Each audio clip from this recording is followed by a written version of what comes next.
Hello, hello, hello! Magandang araw! Welcome back sa lahat ng Virgo na nakasubaybay at sa mga bago, welcome to my channel. Ako nga pala si Mystico Moreno, or in short, Mismo. At dito sa aking channel, we will manifest love. Sa inyong Tagalog, love reading ngayon na mismo. Okay, so for today, um, gagawin ko ay isang special reading for Valentine's Day para sa Virgo Collective. So, tingnan natin ano ba yung energy na masasagap ko for the collective. Okay, so habang binabalasa ko to, gusto ko na magpasalamat sa lahat ng sumusuporta sa channel na to. And sa mga bago, please supportahan nyo po ang aking channel para mag-grow siya, para mas makagawa pa ako ng marami pang lover reading. And hopefully, mag-improve na rin itong setup ko. Okay, so like nyo lang yung video na to, subscribe to this channel, share nyo na rin sa mga kilalang Virgo na kailangan ng guidance from the universe. Okay, and comment lang kayo sa iba kung nag-resonate to. Also, just a reminder, collective reading ito, so it may or may not resonate sa inyo. Kung hindi siya mag-resonate, okay lang, huwag natin pilitin. It means na hindi para sa inyo itong reading ito at abangan nyo na lang yung mga susunod ko pang love reading. Okay? So, at kung gusto nyo ng personal reading, pwede po. Nasa description box naman po yung email address ko. So, message nyo lang ako, and yan, mag-inquire kayo kung paano ba yung personal reading na gagawin natin. Okay? So, kamusta kayong mga Virgo? Sana okay kayo. Okay? Valentine's Day, may mga ganap ba kayo? Sana. Pero, let's see. Ano ba yung overall energy ng reading na to? Pick natin yung second card. Joy. Yan. Sobrang magiging masaya itong Valentine's week, Valentine's Day ninyo. There will be so much joy. Itong love life ninyo, puno ng saya, puno ng ligaya. Okay? Kaya, yun, let's manifest joy in our life. Diba? Not just in love life, pero sa lahat ng aspeto ng ating buhay. Sige. Tingnan natin. Sige, isa pa. Ano yung detalye ng joy na to. Seven of Swords. Two of Wands. Knight of Coins. The Hierophant, Knight of Cups, the High Priestess, Eight of Swords, and King of Cups. Sige. Okay, there's a strong energy of Taurus and Cancer. Okay? So, pwede yun yung signs ng person ninyo, but doesn't have to. Yun lang yung strong energy na nasasayap for this reading. Okay? It started with Seven of Swords and ended with the King of Cups. Sige, interpret natin. So, in the recent past, okay, someone manipulated you. So, merong so much deception, pwedeng nanloko siya, nan-cheat, diba? Or may mga sikreto siya na hindi sinabi, pero nalaman mo. Okay? And it led you to make a very important decision na to stay or to explore new love. And I can see here na you chose to explore new love. So, hindi ka na nagstay sa toxic relationship na yon. Okay? And you moved on. And as depicted here din sa Knight of Coins, okay, na kasi Knight of Coins is card of trust. Okay, and trust is very important para sa'yo sa relationship.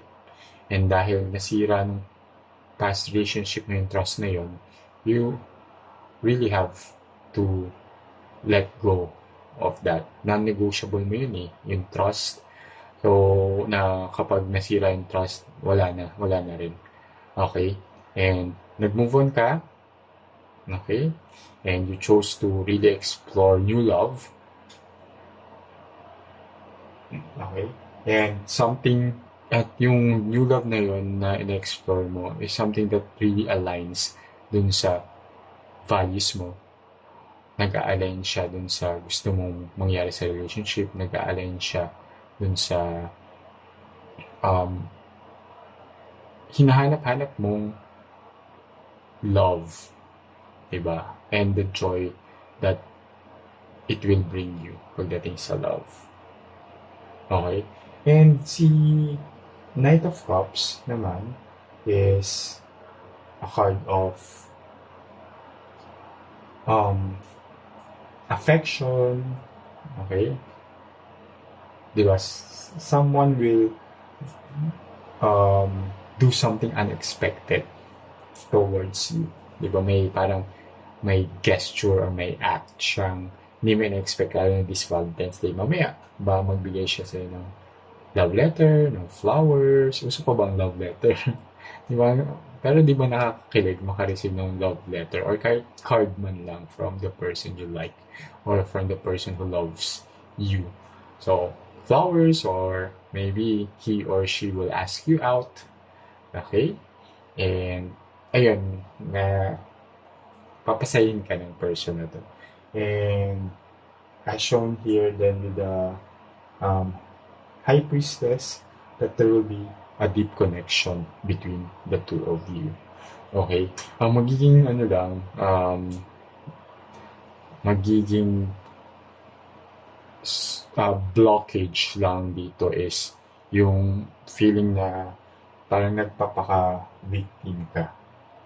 Okay? Na, diba? So, alisin mo yung victimhood mentality na yun na may nangyari sa'yo in the past, na baka feeling mo, hindi mo to deserve, yung mga ganyan. Kasi, deserve mo to.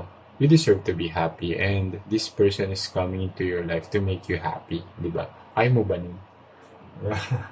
So, tama na yung ganong negativity sa isip mo. Kasi nasa isip mo lang yun. Hindi siya yung reality. Alam mo yun, parang hindi naman siya yung talagang nangyayari. Diba? Nasa isip mo lang na hindi mo deserve tong saya, hindi mo to deserve na feeling mo na-stuck ka na dun sa idea na baka lokohin ka lang ulit. Hindi. Diba? So, alisin mo na yun sa isip mo. Because, shown here with the King of Cups, there's so much security and loyalty and emotional stability from this person who's coming into your life. Darating siya sa buhay mo na talagang papaligayan ka niya kasi magiging loyal siya sa'yo kumpara dun sa dati mong relasyon and may emotional stability and that emotional stability is something that you also hope for. Okay? So, tingnan natin ano ba yung blockage mo. Ano ba tong 8 of Swords? Kasi so far parang need ng clarification. Sige. Second card. 6 of Wands. Okay. So, si 6 of Wands, diba, there's, yun nga, parang, it's time for you to collaborate. Kailangan magkaroon na ng teamwork because pag hindi, alam mo yun, parang pag nagpatuloy nga yung uh, pessimism sa isip mo, di ba? Nahihirapan kang um, collaborate or nahihirapan ka sa, ayun, kasi in a relationship, dapat teamwork kayo, di ba? Hindi lang dapat isa yung nagdadala ng relasyon. Dapat pareho kayong dalawa. Pero kung meron kang pessimism when it comes to the relationship, hindi mo hindi, equal, hindi balance. Yung isa um, effort or, di ba, dinadala niyo yung relasyon, tas ikaw hindi, di ba? Mahirap yun. Okay?